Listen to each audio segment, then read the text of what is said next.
Sean O'Malley claims he's dealing with some quote-unquote legal stuff, and it may involve Cory Sandhagen. Sean said, yeah, there's legal stuff that I can't talk about, but yeah, me and Cory are going to fight someday, 100%. I don't know if it's going to be next. I don't know if it's going to be this year. I don't know if it's going to be next year. Cory's going to stick around the top.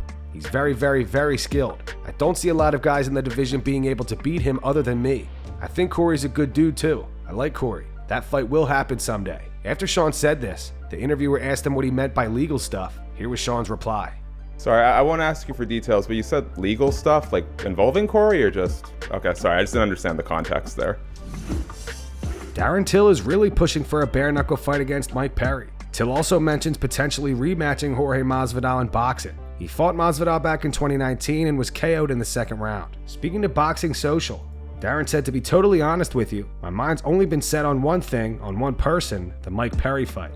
Obviously, he became the king of violence inside BKFC. It's a fight that's been destined now for 7 years, me and him. I'm really pushing for it. I don't know what his team and that are doing. I don't feel like they're pushing for it as much. I think that whole scene now, Masvidal and Nate Diaz are fighting, Jake Paul, Tommy Fury, KSI, Perry, that whole thing comes together.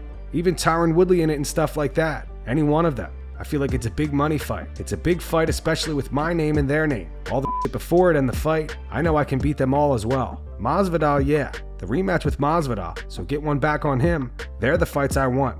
Let's say Perry's at the top of this. Perry's number one, and they're all just below Perry. So if I can't make that Perry fight happen, I'd love to make a fight with one of them happen.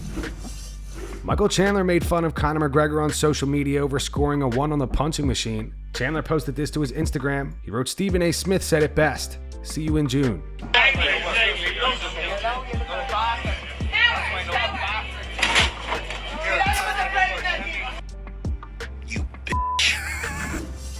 Daniel Cormier and Chris Weidman debate on whether or not Tom Aspinall should defend his interim title. I don't think you get to defend the interim belt.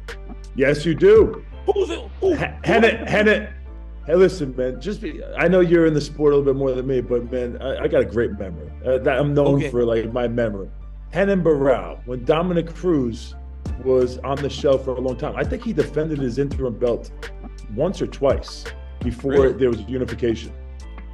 Yeah, so it has happened in the past, and I just don't know if he defends it, if he gets a percentage of pay-per-view, because that makes a big difference to me. Because then, if he doesn't, of course he's going to be doing anything he possibly can to get into that unification belt as fast as possible.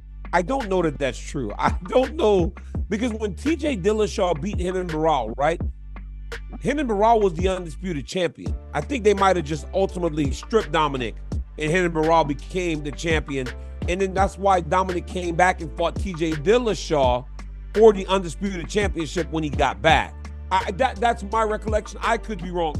Because you're Googling things right now. I swear to God, I'm not. Looking down, you're looking at notes. Luis I promise you, giving you there's information. There's a possibility that you're right. I am not 100% certain. One, to answer your first question, interim champion does get pay-per-view points. That's why you always want to take the interim championship. Any type of belt, you get in on the money. I believe that Tom Aspinall is wanting these fights, not only for financial gain though, but also because he wants to validate his standing in the division. Aspinall has to fight somebody else, and I think it's going to have to be Cyril Gane, the guy that John Jones went out there and didn't get punched by once. So Aspinall's going to have to really, go out there and prove himself and defend his interim belt, and kind of wait until John Jones and Stipe fight, and then we'll see what happens with the belt then.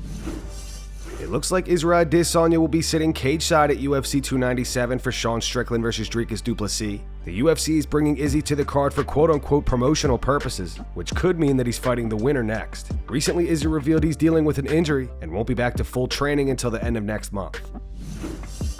Last night, Dana White did end up making one of his breaking news fight announcement videos. However, most of the MMA community already knew about these fights. Tai Tuivasa versus Marcin Tybura on March 16th, Rose Namajunas versus Amanda Ribas on March 23rd, Sean Brady versus Vicente Luque on March 30th, and Cody Garbrandt versus Davison Figueiredo at UFC 300.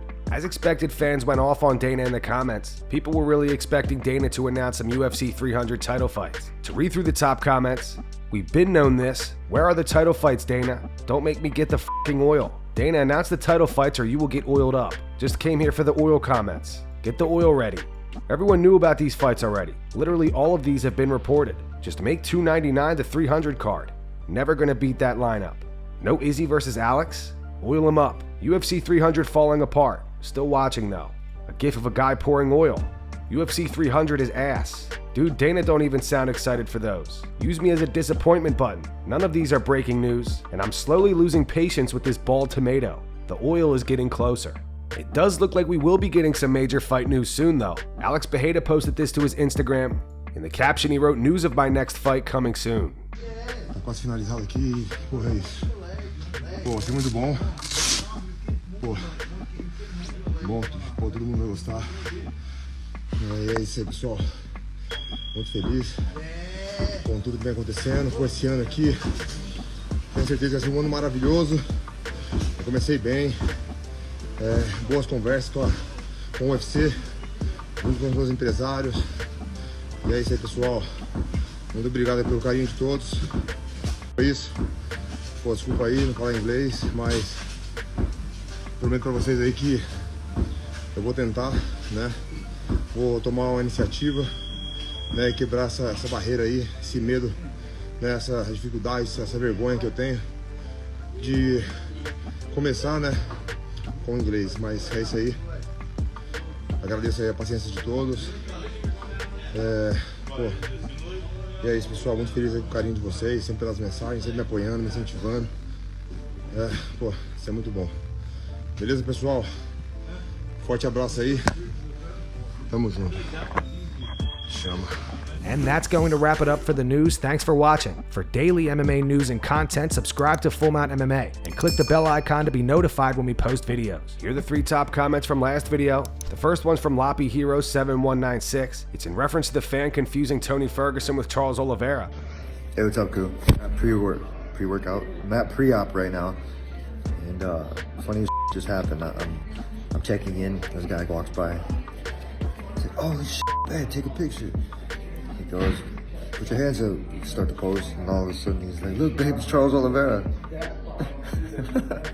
It says, "This reminds me of how Holloway said a guy came up to him in a bar and told him he looks like Tony Ferguson." The second one's in reference to us screwing up the fight poster yesterday. It says, "Added to roster, Davison Kelleher." And the final one's from Boost. It says, "The year is 2036. Chris Weidman is preparing for his quote-unquote last fight against Michael Chandler's son, Hap Chandler, in the prelims of UFC 350. Those were the 3 top comments from last video. If you want to be featured in the next one, all you have to do is comment down below. And if you missed yesterday's news, click the video on screen right now to get caught up.